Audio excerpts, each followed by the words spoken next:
Welcome to Beyond the Needle, the Aesthetics Business Podcast. I'm your host, Emily Ruse. I'm a former clinic manager turned digital marketing freelancer, and I've had the privilege of helping dozens of aesthetic practitioners across the UK and beyond grow their business. So I know firsthand just how challenging it can be to build a successful aesthetics practice in today's competitive market. Each week, I'm here to share real, actionable strategies and bring on expert guests to help you level up, attract more patients, and build a standout brand.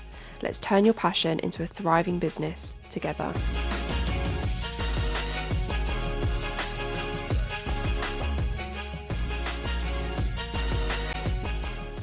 Now, let me ask you this. When it comes to CQC registration, do you feel confident and in control, or does it feel more like a daunting, complicated process that's easy to push to the bottom of your to-do list? If the idea of becoming CQC registered has ever left you feeling confused, overwhelmed, or just unsure of where to start, or perhaps you're already CQC registered, but you feel a bit overwhelmed about the process of preparing for an inspection, or you're wondering whether you're ticking all the boxes that you need to be ticking in order to stay CQC compliant.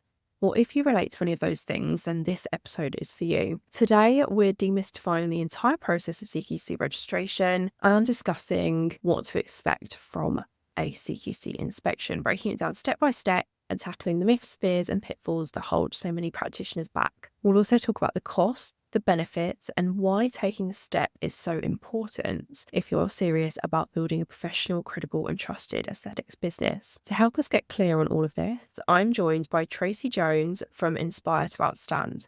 Tracey has an impressive background. She started her career as a nurse and went on to become a clinical matron, overseeing multiple departments. She has over 30 years of nursing experience and has trained other healthcare professionals, published her own book, and presented at conferences across the UK and internationally. But what's especially valuable for today's topic is that Tracey has over 10 years of experience working directly with the CQC as a clinical specialist advisor. She's been on the inspection side, so she knows exactly what the CQC is looking for. And now she uses that knowledge to help practitioners just like you to get registered and stay compliant. She also runs her own CQC registered aesthetics clinic, so she knows firsthand what it takes to navigate the process successfully. Whether you're just starting out or have been putting off registration because it feels too complicated, Tracey is here to share her expert advice and practical tips to help you move forward with confidence.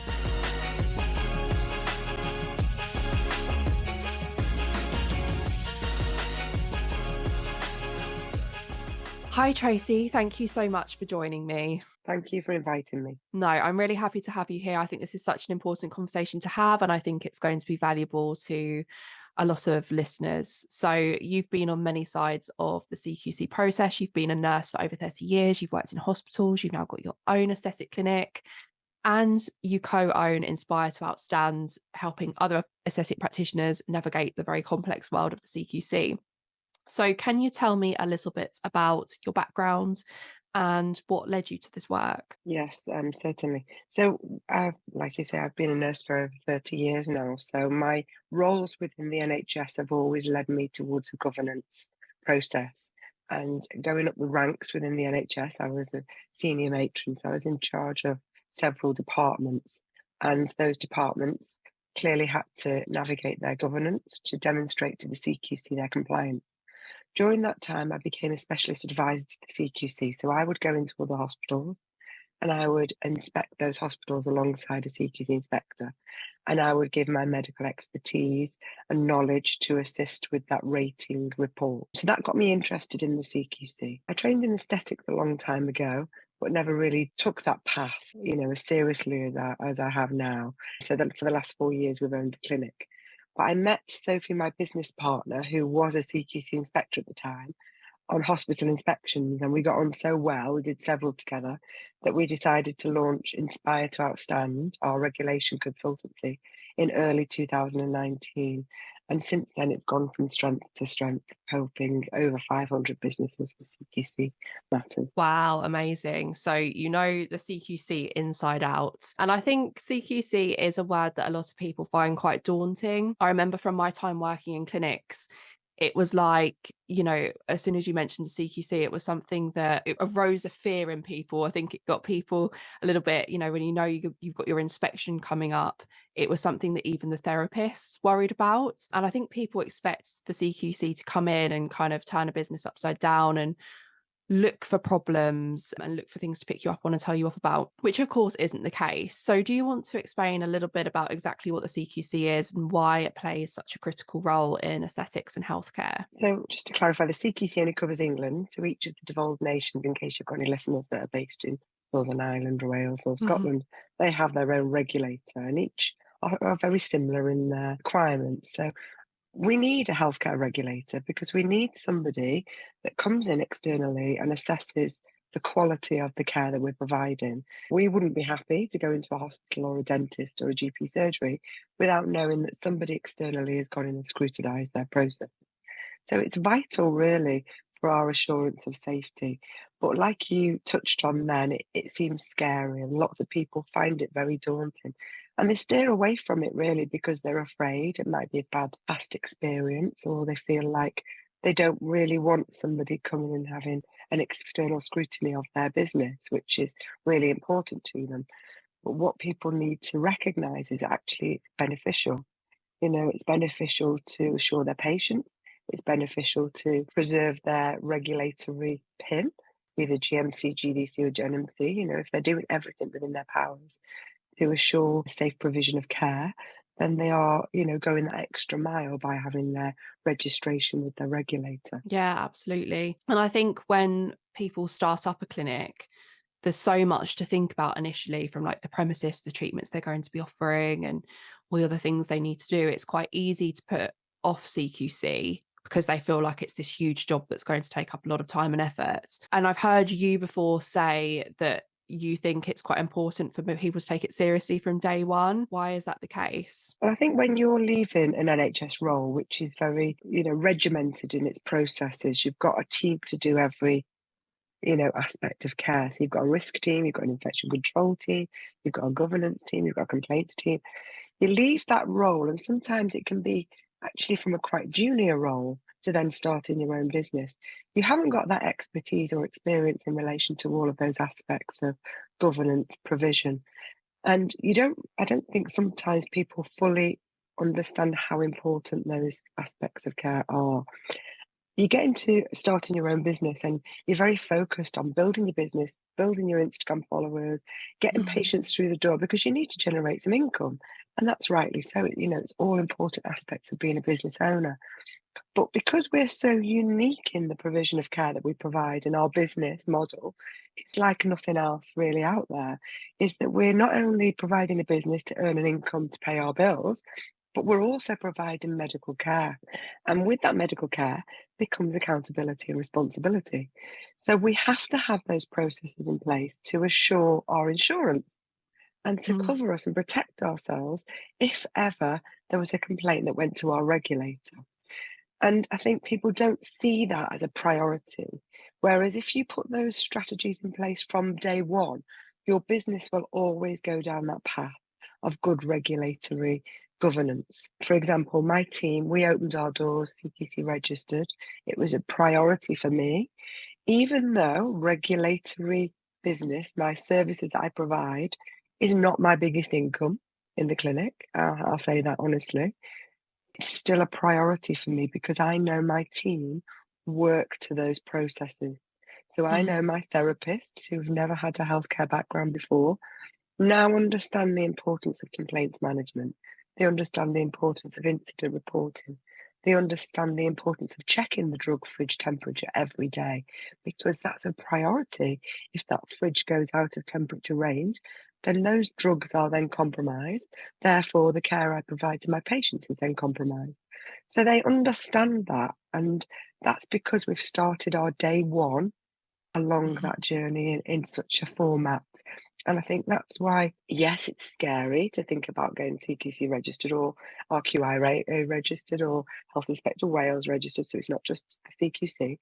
It seems scary, but actually you've got to look at it in what it can give you in the benefit rather than the fear. And I'm a big believer in write your benefits versus your lists. Write your Mm. lists. What can it give me? What can it give to my business? What can it give to me as a professional, opposed to what it's going to cost me?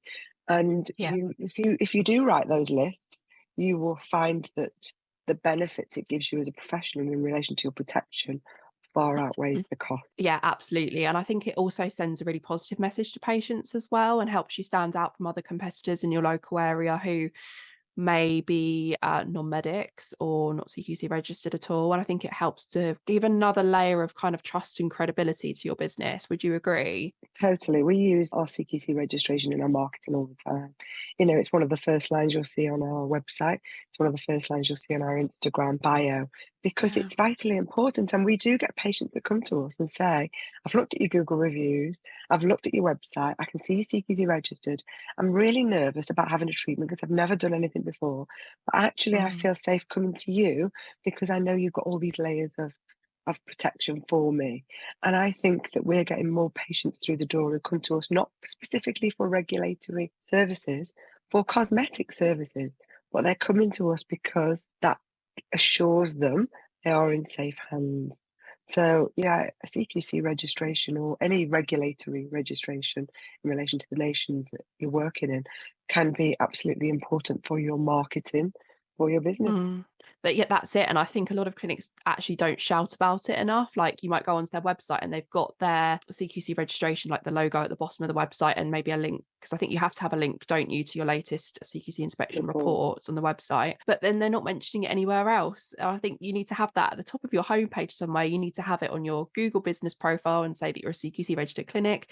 You need to have it in your Instagram bio if you can, maybe have a highlight, like shout about it as much as possible, because you put a lot of time, effort and investment into it, and you want to get the most out of it. And like I say, it can really help you stand out. I judge several of the awards, and one of the things that I will always feed back to a clinic is, you've not even told me you're CQC registered.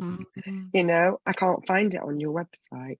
You're not using that as such an important aspect, that you're not even telling the judges that you are CQC registered, and they can literally go onto your report then and read your report, and it tells them everything they need to know. So it's so important. Yeah, I think some people might think that the public don't know what the CQC is, so it might not mean anything to them. But I do think people are more and more aware of that now. I think especially people who are in maybe their kind of late 30s, 40s, 50s, and they're considering treatments, they're worried about, all of the things they see online about looking fake and unnatural and things going wrong. They do a lot of research before coming to you. And one of those things they're going to see when they're doing that research is to choose a CQC registered clinic and to choose a medic.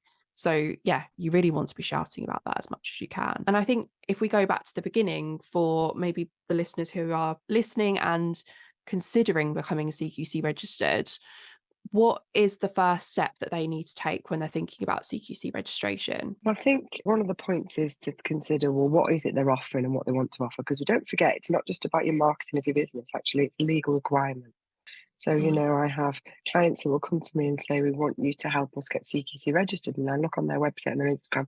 The first thing I'll do is say, well, you have to stop offering the regulated services that you're already offering, because actually you're breaking the law. Because the CQC can prosecute a practitioner for offering a regulated service if they're not CQC registered. So for the clinic who's deciding, or the practitioner, there might be a remote service who's considering, it's thinking about, well, what do they want to offer, looking at the scope of registration. CQC don't make the website easy. It's not very easy to navigate.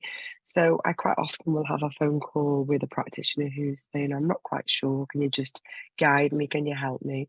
And we'll have a conversation. And it might be 1, 2, 3 years later, that person might come back to me and say, right, now I'm in a place where I'm ready financially, mentally, and my business in a good position. I now want to move forward. But I might have had the conversation actually a few years before that. So if you're unsure, call me. Let's have a conversation. I can help guide you. I can help steer you. It's not about scaremongering. It's not about saying, if you don't do this, this is what's going to happen. It's about being honest, and I will be honest. 30 years of being a senior nurse, I'm not going to hold back. I'm going to tell you if you're putting your regulatory pin at jeopardy, because I don't know about anybody listening, but I worked hard for mine. And I still work hard for mine. Nursing is lifelong learning. You never stop. So I constantly, every day, work hard to keep my pin. And I'm not about to jeopardize that because I can earn a bit of extra money. And I think people sometimes forget that. And they don't realise that actually a CQC investigation can lead to an NMC or a GMC or a GDC referral, and then that really is very traumatic for the individual Mm. involved in that. Yeah, I mean, it's your livelihood at the end of the day, isn't it? It's just not Absolutely, worth absolutely. risking it. Well, it's more than your livelihood. Being a nurse is more than just my livelihood. I am a nurse, that's what I am, and I'll never not be a nurse. So, and I'm sure there's lots of listeners that will resonate to that, is that, when you're a nurse or a doctor or a dentist, it's more than just a profession. You are that becomes part Mhm. of you. So to risk losing that would be devastating, Mm. I'm sure, for many Absolutely. people. Absolutely. What are some of the treatments that you find people tend to offer that are regulated that they don't necessarily realise they should be CQC registered before they're offering? Well, I think one of the big things at the moment is weight loss. Lots of people are offering weight loss. It's very popular with the public. It's very much on the CQC focus. So if Mm. anybody's offering weight loss services and they're not CQC registered, please be careful. CQC do look at websites and look at social media. People will report you, practitioners and other businesses report each other to the CQC, and they can do that anonymously. So that's an obvious one. Things like surgical intervention. So if you're reviewing moles for a patient and you're saying, I can look at your moles and I can tell you what's normal and what's not normal, well, that's a regulatory activity. Mm. That falls under scope of GDPR. Things like PRP for hair loss or medical intervention. So if you're advertising, if you have rosacea, I can treat it with this regime. That really is a medical intervention because you're saying that I will diagnose that medical condition. I will then set a treatment plan in place. So there's lots of things that actually fall quite blurrily under scope that people don't realise. Then there's the Mm. obvious ones like tread lifts and vitamin B12 injections. You see a lot of people advertising those. A regulatory service. Treatment for hyperhidrosis. They try and say that, oh, well, I'm doing it for cosmetic reasons. No. If you're a medical practitioner and you're offering botulinum toxin for excessive sweating, then you are treating hyperhidrosis. You are treating a patient for a medical condition. That falls under regulatory activity. There's lots of things. And one of the things, we work with a lot of clients who offer well-being and longevity medicine. And if you're selling your service as a medical practitioner and having that conversation and setting a patient on a path of care, then that automatically then falls under scope of regulatory activity. So there's actually a lot to think about, and very easy, I think, for people to fall into one of those treatments, start offering one of the treatments without realizing actually they should be CQC registered, especially with the weight loss, which I feel like everyone wants to offer now, and Botox for hyperhidrosis. I do see that a lot where people talk about it on social media and even use the word Botox, which they shouldn't be doing, and they're not CQC registered. So yeah, really, really important. So can you kind of roughly walk us through the process from start to finish when it comes to registering for CQC? I know it's very bespoke to each business, but roughly how long does it take and how much time do people need to commit to it? There's been some changes recently with the CQC portal. I'm sure anybody's aware of that. The portal's now changed, so we're back to our old version of our application process, which means the timelines have changed. So it's very hard for me to sit here and say it's going to take an exact timeline because we're still in transition and we don't know. Until the CQC have processed several applications, we don't know that true timeline. It used to take 12 weeks, then it went to 10 months. We've even had clients that have taken 12 months to get through. We're hoping we're going back now to looking at 3 to 4 months from start to finish. So it's not an overnight thing. So if you're starting a business and you're thinking my main income is going to be weight loss, then you need to get on the journey because you can't open your business, start getting your income until you've got your registration in place. Just because you've submitted an application doesn't mean that you're registered. You're not registered till you've had your interview, and because the CQC inspectors are within their right to refuse you. If you don't answer your questions confidently to assure the inspector that your processes are safe, then the inspector can say no, and they do say no. So it's really important about getting everything in order. Going through the process is a bit more challenging one to describe because as a consultant, we do a lot of that for our clients. We help them along that journey. How we work is slightly different from other consultants. We don't just fill in an application form and give some documents. We work very closely with our clients right the way through the journey. We have meetings with them about their risks. We have meetings with them about their audit, about their HR files. So we have lots of meetings to make sure the client not only puts all those strategies in place to assure good governance, but understand why they're doing it. And that's the important thing. And that's what I think sets us apart from other consultants, is that we're not happy to just hand over documents and say, there you go, off on your journey. We want to leave our clients fully prepared for the future, because registration with the regulator is only the first point in the journey. It's only registration for intent to provide, and they will come back later and they will scrutinise your service, and that's when they will give you a rating. And nobody wants to get less than good. To get less than good is absolutely damning for any business. You know, that might be something that worries people about becoming CQC registered, is what if they get a poor rating? Is that common? Or, you know, I'm guessing if someone works with you, they're not likely to get a less than good rating because they're going to understand exactly what they need to do at each stage and exactly what they need to implement. But is that something people need to worry about? Well, I think worrying is the wrong word. I think they need to prepare for, and that's the difference. It's a bit of that old fashioned thing. You get what you pay for. You know, I get clients that come to me and say, this consultant's offering it for half the price you are. Yes, they are, but they're not doing the same as I'm doing.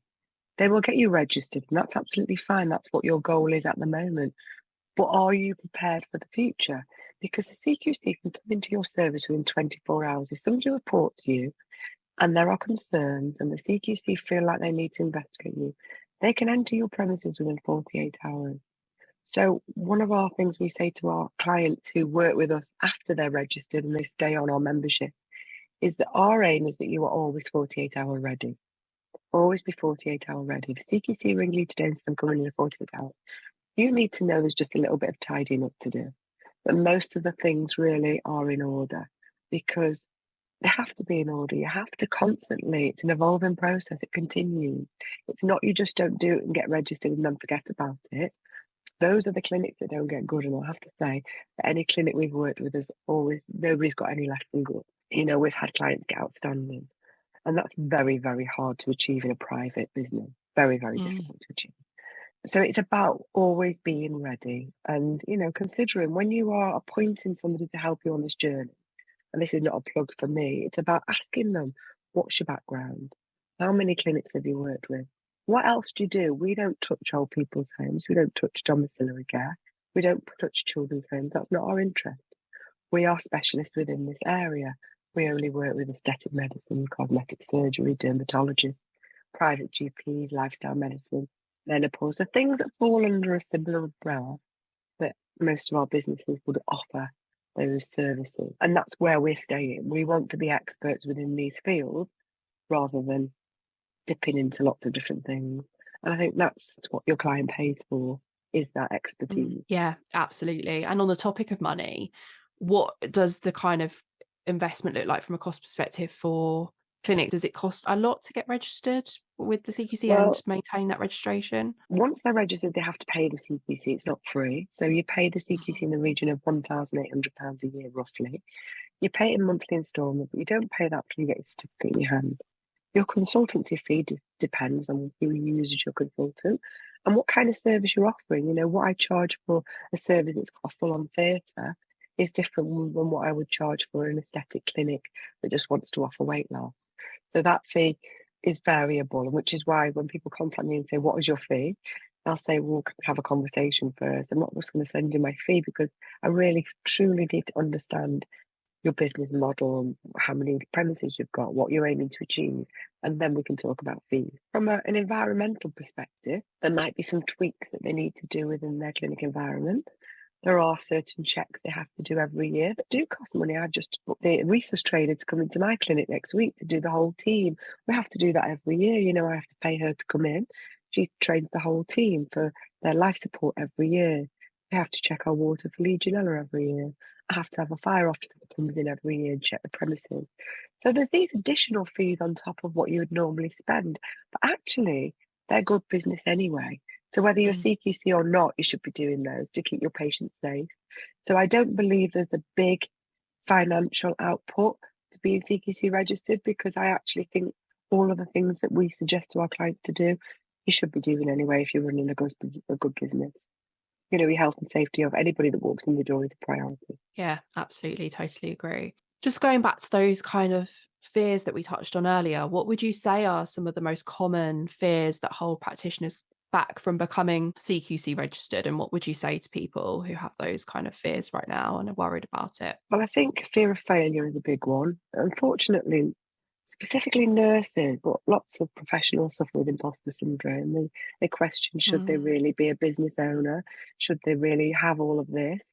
And, it's that fear of failure, the fear of somebody coming in and scrutinise something so important to you. Your business is your baby. And, yeah. somebody is coming in and they're going to look at your business, they're going to unpick it. And that's scary. That's scary for anybody. It was scary for me when they did it to me. Actually, you just got to flip that around and think, well, this is going to be beneficial because if they recommend anything, I'm going to be even better than I was before. Mm, So I think those are the two main things. Financially, if you pay a consultant to help you, that's again a tax deductible expenditure. So you're only paying one thing rather than paying the HMRC. People get scared of paying out money, but you've got to invest in your business in order for your business to develop and grow. My business has only just started making money, all these years later, because everything we've had, I own it with my daughter as another nurse. Everything we've had in, we've paid out because we've bought another machine, or we've revamped the clinic, or we've revamped the website, or we've gone on training. Everything that we get in, we spend out to invest in the business because any business truly doesn't start making a profit till 5 years down the line if you're running it accordingly because you need to reinvest. A business plan, and I would always say anybody in business should have a business plan. If you haven't got a business plan, it's easy enough to find a business plan template online, get one down, download one, write yourself a business plan, set your strategic goals for this year, for next year, for the year after, and work to those goals. And it's so much more simplistic if you've got a direction. yeah, absolutely. I always say you have to speculate to accumulate. And I Absolutely. think the CQC is just a great place to invest in your business because, like we said earlier, it's going to help you stand out. It's going to give that extra layer of credibility and trust to your business. It's going to allow you to offer other services that perhaps your competition aren't offering. Yeah, it's just a great investment. And also, we need to remember, things are changing. Things are changing. Mm, The licensing consultation that took place last year was a cross-party agreement. So just because we have a new government doesn't mean to say that that's on the back boiler. It might have gone quiet for a little while, but it's still coming. Only this morning I wrote to my MP actually to say, can we meet and have a conversation about this? Because we need to get that back being discussed. We've had tragedies, terrible tragedies recently on the basis of our lack of regulation in this country. And this is something that will change. I am absolutely amazed it hasn't already. In Scotland, you have to be regulated as a medical practitioner to offer a service. I'm surprised England hasn't followed suit. We usually do. So things are changing anyway. So by preparing and getting that into your business plan is being ahead of the game. Because once things do change, there's going to be a mad scramble. And that's when consultants are going to be full to their capacity. So there's nobody there to help you. But also, it's going to take longer to get through the CQC process because they're going to have a lot more applications on their desk to deal with. So I think it's preparing for the future. That's what I would say. And that's not just as a consultant, that's as a nurse with a clinic to another practitioner. From nurse to practitioner, I would say you need to prepare. yeah. I mean, obviously, it's regulations, tighter regulations are something that this industry desperately, desperately needs. And yes, hopefully the government will step up and do something about it in the near future. Do you think if and when that happens, it will be compulsory for all medical practitioners to be CQC registered for all services that they provide, even if they're just providing things like fillers and Botox? I can't honestly say that. I would like to see that. I can't say that. I know JCCP David Sainz is working very hard to get things changed. I don't know. We can't say, and I wouldn't like to speculate because people will hold me to my word. What I would say is just look at what's happening in Scotland. Their consultation is out at the moment. If you haven't filled it in, anybody that's listening, please fill it in. Just because you don't live in Scotland doesn't mean to say you can't fill that in. It's equally important if you live in one of the other nations because actually that affects everybody else. So please fill that in. I think we've got to just wait and watch. But definitely things will change in the future, but I don't know how. Yeah, fingers crossed. So Can you give us a little bit of insight of what actually happens during a CQC inspection for anyone that hasn't gone through that themselves yet, and what people can generally expect on the day when the CQC come and visit? Okay, so if it's an inspection for you're already registered and they're coming to inspect you and rate your clinic, it's very different from your, inspection to get registered. If they're coming to inspect you to give you a rating, they're going to look at everything related to your regulated patient. They're going to look at your HR file. They're going to speak to your team because they want to know why is it your team enjoy working there? What benefits do they get? What support do they get? Do they know how to navigate to the policies and procedures they need to in order to run their job, do their job safely? They're going to look at patient notes because they need to see that you're documenting effectively. They're going to look at your medicines management processes, your complaints, your incidents. There's lots of things they're going to look at, and it's about making sure that you keep those orders going on a daily basis so that when they do come, it's not such a panic. To have your regular staff meetings and then to just direct them to a file where all your staff meeting minutes are kept is so much more simplistic than thinking, we haven't had any meetings for months, we're scrambling around now. Have your regular staff meetings. They don't have to be formal. They can be informal, but document them. Governance reports have to be completed every 3 months. CQC will want to see this. They're inspecting a small clinic with the same scrutiny they inspect an NHS hospital because you are providing medical care to the public. So they are following exactly the same algorithm, exactly the same processes, and giving it the same scrutiny as they would if they were inspecting a hospital, and rightly so. Yeah, absolutely. And then on the other side of that, when you are becoming registered, you have an initial 3-hour interview, don't you? What kinds of things? Well, it can be up to 3 hours. I think it can vary. It can be up to 5, actually. Oh gosh. I mean, how do people, because that sounds terrifying. And to anyone who hears that might be thinking, oh my gosh, how can they, what are they possibly going to ask me that could take that long? What good can people generally expect to happen on that day? Well, if you're having your interview for being a registered manager or nominated individual, they're going to ask you, you have to assure that inspector, because that inspector is putting their name on that certificate. They're saying, I think this service is safe. So, rightly so, they're going to question you, and you've got to assure that inspector that you understand your processes for a start, which is why we will not just send a file of papers to a client and say, off you go. We don't do that. We work with them to make sure they understand their risk register that we will make together, because they've got to articulate that in an interview. And if somebody just handed it to you, how can you articulate that concisely? How can you assure the inspector you fully understand and you embed that into your care? So you can take up to 5 hours. It's very unusual, and it's usually if they need to unpick a few more things. My interview is 2 hours. So they vary. You get different inspectors that will want to know different things. So it varies depending on the practitioner who's answering, the inspector who's asking. But yes, they can take up to 5 hours. But again, that's something we sit with our client and we prepare them for. We practice with them. We give them example questions and we spend time with them. Not saying, right, this is the question, this is the answer, but saying, this is the question, think about it. How are you going to answer that? What have you got to assure us? And Sophie was an inspector for 10 years, so she's great at doing the mock interviews. She's just as scary, but it's good to have a practice run because you then feel, yeah, actually, I really know this. I do know this.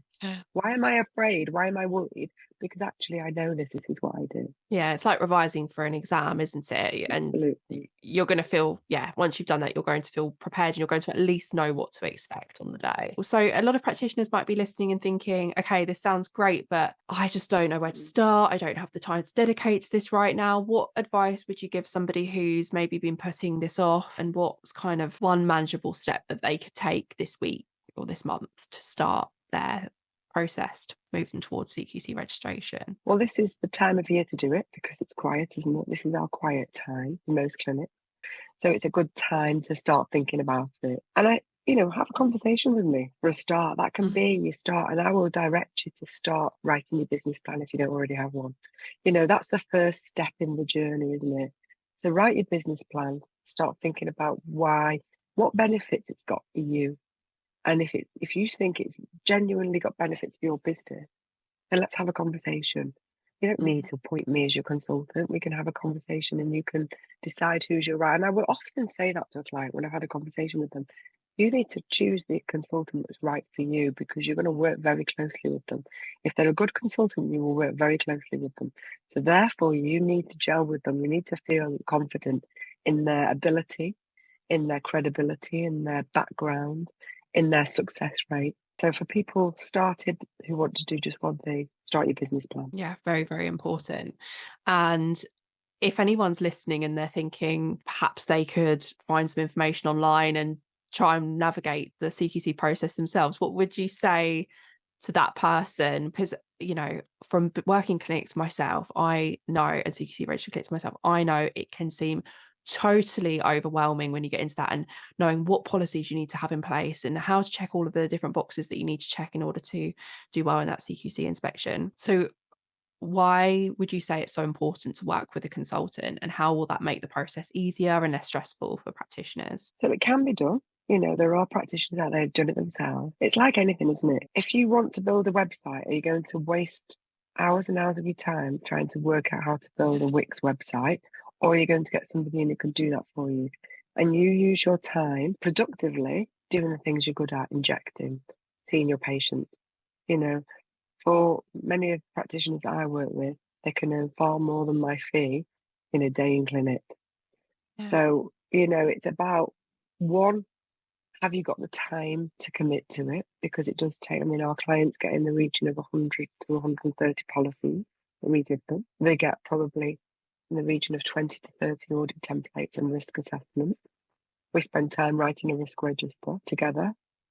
We help them to develop their standard operating procedures, and we fill in their forms and write their statement of purpose and interview prep and check their environment. You know, there's a lot goes into it. It's not just a form. It's not just an application form. And when people appoint somebody who's just going to give them, say, 8 policy documents and fill in the form, they'll fall foul of that in the future when the CQC come back to them when they're not prepared, because they have no clue. I've had clients come to me who have used other consultants, and they'll come to me and said, I've said, well, can I see your risk register? What do you mean? I don't even have one. Like, well, it's a starting point. That's one of the most important things you have. How do you know your risks in your business if you're not documenting those risks and scoring those risks and assessing those risks on a monthly basis? So, yeah, it's one of those, really. It can be done. You know, and there's some very experienced nurses out there who will often shout to people, do it yourself, but they're very experienced nurses. And if you come into private business from a junior role, you may never have had any exposure, complaints management on a corporate scale, or risk assessment on a corporate scale, or incident reporting, which is what you've got to articulate. Yeah, it's like anything, isn't it? You know, we're not experts in everything, and sometimes we need to accept that and, you know, get help and outsource to the people who are. And I think that's a well worth investment. Like I say, for someone who's worked in clinics before, it is completely overwhelming, and I would have loved to have had support from someone like you. So I hope this discussion, and I'm sure it has made, you know, the thought of CQC registration, inspection, all the processes that go alongside that, feel a little less daunting to anyone out there who is considering it or preparing for an inspection. But before we go, Tracey, would you like to tell listeners where they can connect with you or find out more about Inspire to Outstand? Okay, so we at Cause and Aesthetics this year on a panel and speaking at CCR. And we've got our website. So head over to our website, Inspire to Outstand, and have a look at our Google reviews. I think we're one of the only consultants that actually has any. If you want to contact me on Instagram, just message me or give me a call. My number's on the website, but yeah, feel free to give me a call or drop me a text and say, look, thinking about it, not ready quite yet, but I wouldn't mind a conversation. That's fine. We'll sort it. We'll make some time. Yeah, and I'll put all of your details, your website, your Instagram handle and everything in the show notes. So if anyone wants to check out Tracey, and I highly recommend that you do, head down to the show notes and you can click straight through to her channels. But thank you so much, Tracey, for joining me. This has been such a great conversation. It's been lovely to have you on. Thank you. Can I just ask as well, if there's anybody not submitted their vote yet, if they can vote for us in the Aesthetic Awards, because we're up in the final for Best Solution Service Provider. So we need some votes. Amazing. Congratulations. Yes, everyone, go Thank over you. to the Aesthetics Journal website and vote for Tracey. I'll link that as well. All right, thank you. Thank you so much. Bye.